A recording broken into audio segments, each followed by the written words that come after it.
lord.agion here with another Grey Goo Replay.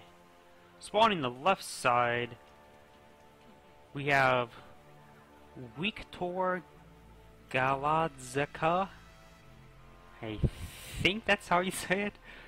Spawn on the right side, we have Silvantis. As you can see, bit of interesting. We got a proxy small hub. Perhaps we will see some, not a factory. We have a proxy refinery.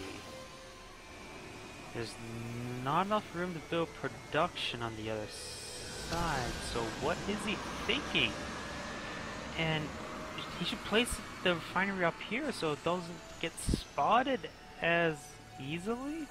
Does he see this? He sees that scout, but that's a scout to him. So what is he thinking? He's playing it normally.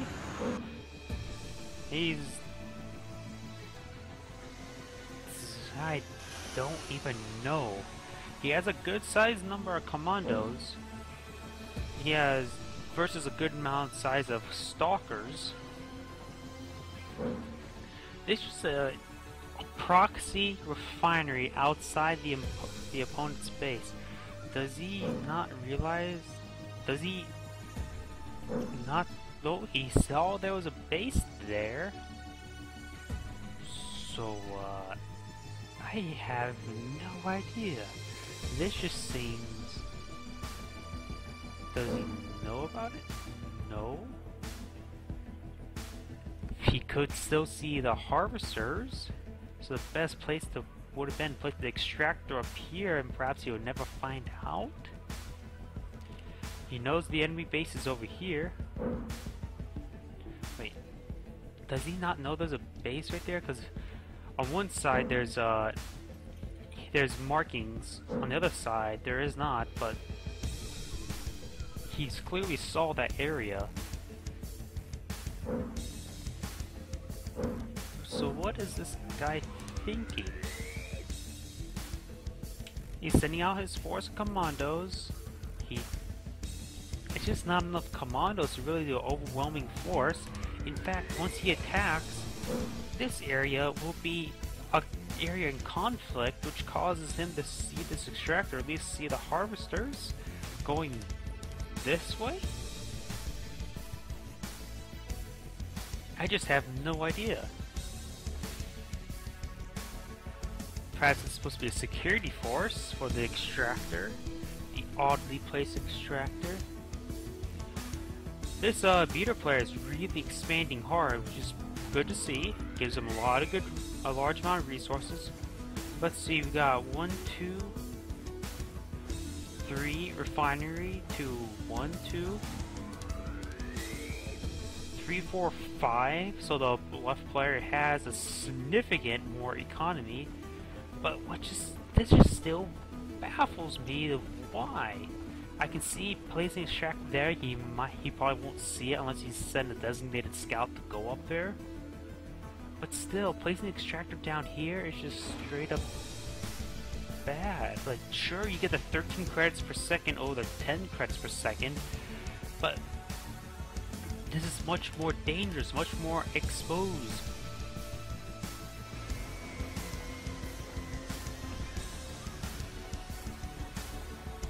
Will he see? What does he see? There's attack on the radar. He saw there's a force there. He must have saw the mini-map. There's a large blob there. He didn't actually see what it was.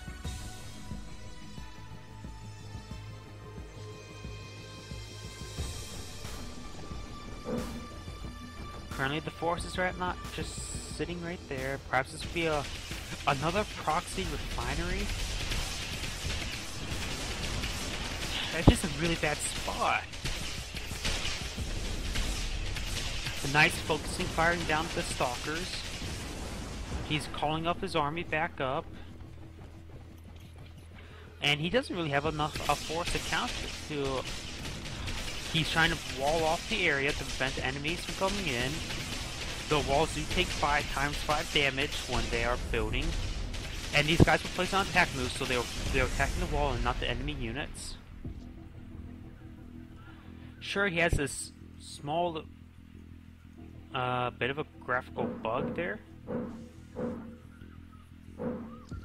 Yeah, it looks like there's a bit of a graphical bug, like the same thing with the Mother Goose, because I don't think that's actually there. He needs a forest. He knows there's a squad of enemies there, and perhaps he's probably expecting more. Guardian? That's a bit interesting. Though it can be quite effective, because they do have a good DPS, but they have to be mounted on a wall. Does he see the Guardians? No, he does not.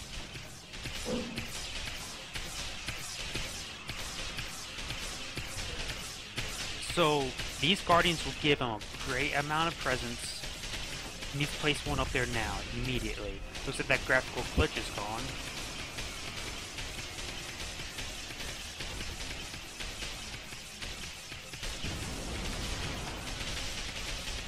Now, Guardians have 16 damage.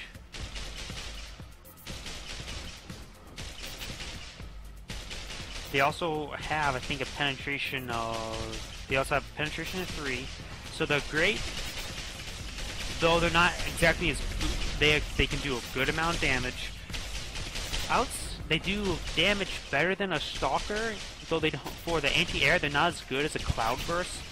But the fact that it's a multi-role gun makes them much more versatile. Be able to attack both, especially that's why you sort of want them on your Hand of Rock. Though this left player does have a better economy, he just doesn't have the army to contend with the force he's facing. He's getting a large factory out, which took a long time to build, but now he can get some Predators out. Well, he has also artillery attachments, so perhaps he can get...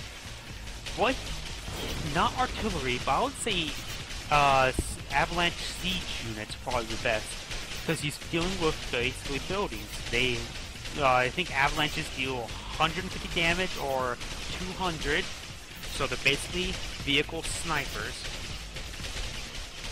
And what is he going? He's going for Predators, which are faster and easier to build than Avalanches, plus cheaper. Avalanches are quite expensive.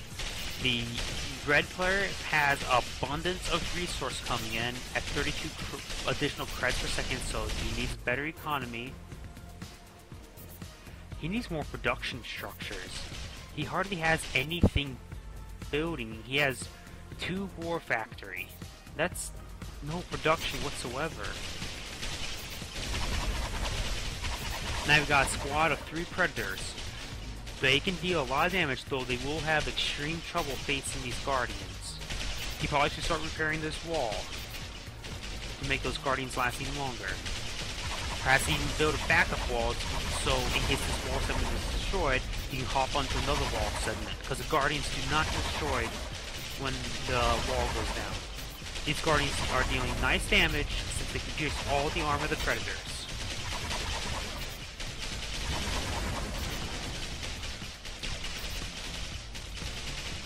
What tech upgrades do we see? Harvesters gain additional armor, that's reasonable.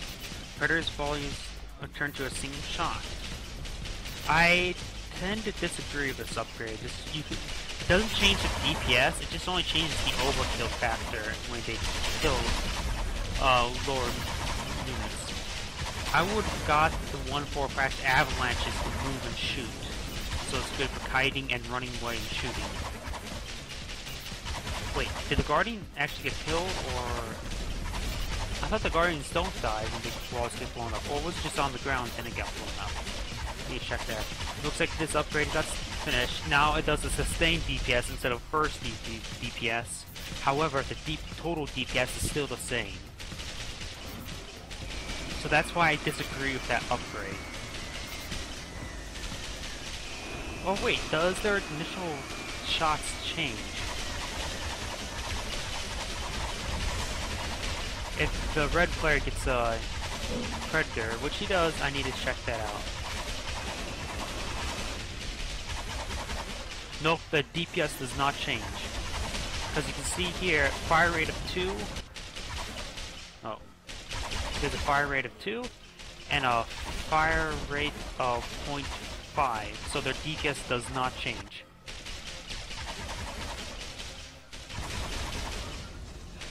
This is even though the yellow player had a lot more economies, he just doesn't have the units to deal with this. He needs to get siege units to deal with these wall segments.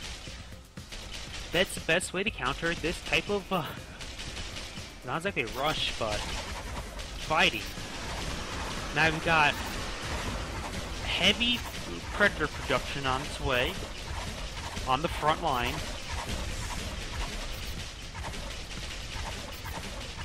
So this other beater player is still only on 4 refinery. Which one of them should be over here and not over here, because this pool is going to be dried out really quick.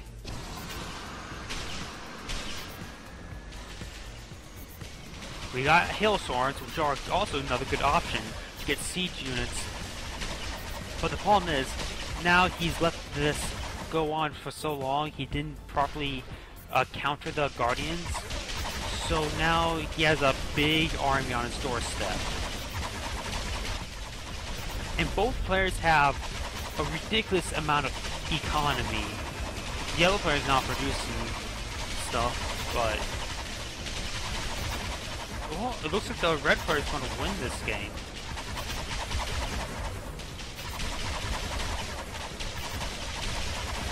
I would just say that both sides need to have better economy management skills and a better know-how of how to counter guardians on top of wall segments.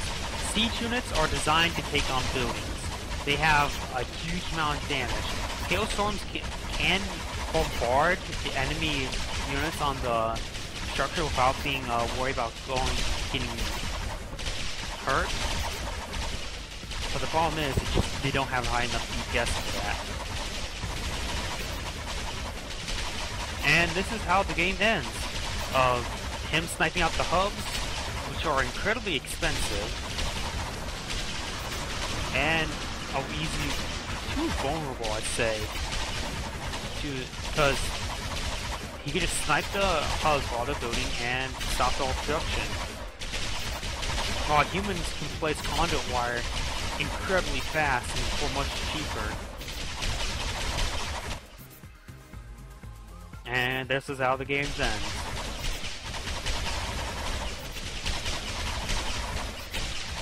He's trying to rebuild the hubs, but he just turns around and snipes it.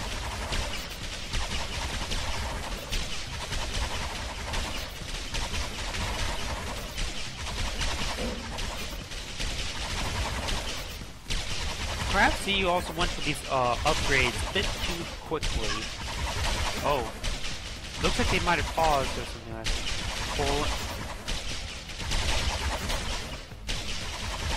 Washington State, Poland, Polsna. Is that how they say it? Poland and Polish? I'm not sure. And this is the end of the replay. This is Lord.agion. Thank you for watching, and I'll be signing off. Or should I just let this replay run? It's one of those things, it's clearly a loss, but I don't know whether I should stop the replay or not. If you're watching the replays, please comment in the section below of if I should continue running a replay like this, or should I just sign off, because it's just shooting buildings against a guy who can't defend himself.